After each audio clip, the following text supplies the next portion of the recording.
좋으신 하나님이십니다. 우리를 부르시고 말씀으로 임하시니 얼마나 좋으십니까? 그 하나님을 의지하여서 오늘도 함께 기도하겠습니다. 참 좋으신 하나님 감사합니다. 우리의 기도에 응답이 되어주시고 능력이 되어주십니다. 오늘도 연약하고 부족한 우리가 주님 앞에 감히 설 수 있는 것은 하나님께서 우리를 용서하실 뿐만 아니라 회개하는 자들에게 새로움을 주심을 인함임을 고백합니다. 주님, 오늘 우리의 기도에 능력이 되어 주시옵소서. 하나님의 백성들과 함께하여 주시옵소서. 예수 그리스도 이름으로 기도드립니다. 아멘. 찬송가 390장입니다. 390장 부르겠습니다.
삼 장 1절서부터 11절까지 있습니다. 사사기 3장 1절서부터 11절입니다.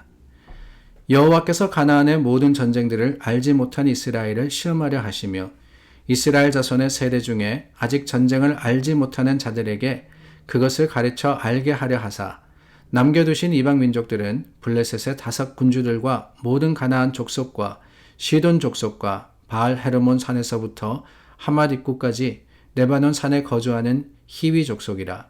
남겨두신 이 이방 민족들로 이스라엘을 시험하사 여호와께서 모세를 통하여 그들의 조상들에게 이르신 명령들을 순종하는지 알고자 하셨더라. 그러므로 이스라엘 자손은 가나안 족속과 헷 족속과 아모리 족속과 브리스 족속과 히위 족속과 여부수 족속 가운데 거주하면서 그들의 딸들을 맞아 아내로 삼으며 자기 딸들을 그들의 아들에게 주고 또 그들의 신들을 섬겼더라. 이스라엘 자손이 여호와의 목전에 악을 행하여 자기들의 하나님 여호와를 잊어버리고 바알들과 아사레들을 섬긴지라.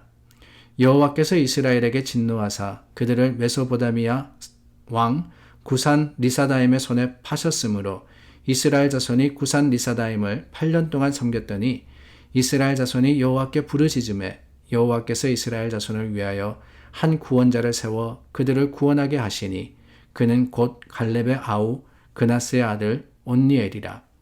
여호와의 영이 그에게 임하셨으므로 그가 이스라엘의 사사가 되어 나가서 싸울 때에 여호와께서 메소포다미아 왕 구산 리사다임을 그의 손에 넘겨주심에 온니엘의 손이 구산 리사다임을 이기니라.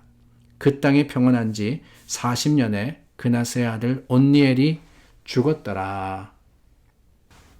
오늘 드디어 첫 번째 사사의 이야기가 나옵니다. 바로 온니엘이라 하는 사람이죠. 온니엘의 그 온니엘이 한 일에 대해서 오늘 본문이 기록하고 있는데, 이 온니엘이라 하는 사사는 사실 우리가 이미 소개받았습니다. 1장에서 갈렙의 사위가 되는 바로 그 사람이 온니엘이었죠. 악사라는 딸을 갈렙이 이 온니엘에게 주지 않습니까? 그 이야기가 간단하게 1장 말씀에 기록이 되어 있고, 오늘 드디어 이스라엘 백성들에 대한 이야기가 나오면서 이스라엘 백성이 하나님을 잊어버렸다라는 그 기록 속에 그들의 이 죄와 그 죄에 대한 대가, 그리고 고통 가운데 하나님을 부르짖을 때 하나님이 온니엘을 세우셔서 그 온니엘이 이스라엘을 구원한 그 이야기가 나옵니다. 그런데 여러분 가만히 보세요. 온니엘이라는 사람이 누구냐? 바로 갈렙의 사위였습니다. 아니, 갈렙이라는 사람은 물론 이스라엘 백성들 그 출애굽한 1세대가 다 광야에서 죽었지만은 여호수아와 함께 가나안 땅에 들어갔던 사람입니다. 근데 그 갈렙, 그 여호수아 그리고 갈렙, 이 두 사람이 죽은 후 사위라 그래봐야 얼마나 시간이 지났겠어요. 갈렙의 사위인데 그 갈렙의 사위가 생존해 있을 때 어떤 일이 있었느냐? 이스라엘 자손이 여호와의 목전에 악을 행하여 여호와의 목전에 악을 행하여. 아니, 이게 수십 년, 수백 년이 지났다면 이해가 되는데, 아니, 이해가 되진 않죠. 이해가 될 수도 있으려고 어떻게든 노력해 보겠는데 불과 얼마지 않은 겁니다. 바로 그 다음 세대인데 여호와의 목전에 악을 행했다. 어떤 악이었느냐? 7절 말씀에 보면 중요한 단어가 나옵니다. 하나님 여호와를 잊어버리고, 하나님을 잊어버렸다는 거예요. 하나님을 잊어버렸다. 여러분, 이 하나님을 잊어버렸다는 거 이해가 되십니까? 아니, 어떻게 그럴 수 있어? 이해가 되지 않습니다. 그런데 더더욱 이해가 안 되는 것은요, 뭐냐? 이들이 불과 한 세대 만에 하나님 앞에 제사를 드리지 않게 되었느냐? 그러면 하나님의 이름이 왜 그러지 않았습니까? 모세가 하나님께서 내 백성을 출애굽해라 했을 때 내가 가서 누가 보냈다고 할까요? 하나님이 어떤 분이라고 할까요? 그랬을 때 하나님은 나는 스스로 있는 자니라 그러시면서 아브라함의 하나님, 야곱의 하나님, 이삭의 하나님 그렇게 말씀하시지 않습니까? 이해는 돼요. 그때는 400년이라는 시간이 지났으니까. 근데 지금은 불과 한 세대 만에 그런 일이 있었느냐? 그건 아닙니다. 이스라엘 백성들이 여전히 성막에 가서 제사를 드리고 있었고 날마다 제물을 잡아다가 하나님께 번제하였고, 뿐만 아니라 하나님의 백성으로서 스스로 이스라엘 백성들, 우리는 구별된 백성이라고, 선택된 백성이라고 하고 있었어요.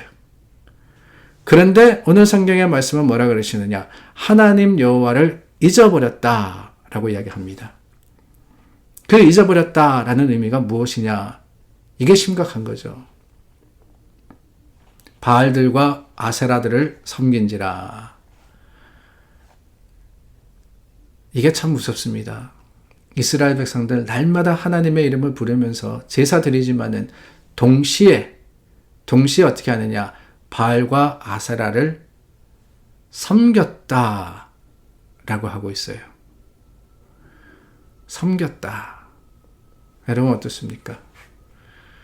바알과 아세라 풍요의 신들입니다. 그 풍요의 신들을 섬겼던 이유가 뭘까요? 잘 들어보고 그랬던 거죠. 이스라엘 백성들이 하나님께 제사 드리면서 동시에 어떤 것을 하느냐? 그 가나안 땅에서 전해져 오던 이렇게 하면은 풍요하다, 이렇게 하면은 잘 살게 된다, 그것을 믿고 그 방법대로 행했다는 거예요. 여러분, 어떻게 그럴 수 있냐 그러지만 그럴 수 있다는 게 무섭습니다. 아니, 오늘 우리도 그럴 수 있다는 게 더욱 두려운 일이에요. 교회 다니지만, 신앙생활 하지만 우리는 여전히 세상의 바알과 아세라를 섬기고 있지는 않습니까?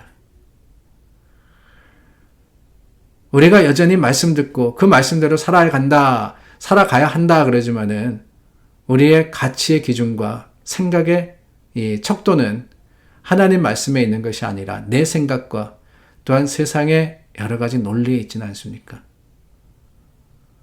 우리가 물론 어디 바알 아세라 상을 만들어 놓고는 그 앞에 절하지는 않아요. 그러나 그렇다 그래서 세상의 논리를 섬기지 않느냐, 이것은 또 다른 이야기가 아닌가 하는 생각이 듭니다. 하나님 여호와를 잊어버리고, 어떤 하나님 여호와십니까? 자기들의 하나님 여호와입니다. 이스라엘은 하나님의 백성이고요. 하나님은 이스라엘의 하나님이십니다. 하나님의 주신 언약을 따라서 하나님의 백성으로서 여기까지 왔어요. 하나님은 그들의 하나님이 되시고 또한 그들은 하나님의 백성으로서 말입니다. 그런데 그 관계 속에 세상이 틈타들기 시작하자, 우상이 틈타들기 시작하자 그 관계는 무너지고 마는 겁니다. 물론 우리가 사사기를 통해서 얻을 수 있는 가장 큰 교훈은 긍휼하신 하나님이 아니실까요? 하나님이 이스라엘의 부르짖음을 들으시고 사사를 세우시는 그 긍휼하심으로써 이스라엘과 함께 하셨음이 감사이지만 그럴 수밖에 없었던 이유가 무엇이냐? 이것을 우리가 한번 생각하면서 오늘 이스라엘의 잘못과 또한 그 죄악을 우리가 범하고 있지 않은지, 우리가 섬기는 것은 무엇인지 정말 하나님만을 바라며 하나님의 그 기준과 말씀을 따라서 살고 있는가 다시 한번 생각해보는 그런 날이 될 수 있기를 바랍니다. 기도하겠습니다. 참 좋으신 하나님, 우리는 어떻습니까? 우리 하나님을 섬기며 그 하나님만을 바랍니까? 아니면 세상의 기준을 따라서 그 기준을 중요시 여깁니까? 오늘 우리 입술과 생각을 주장하여 주시옵소서.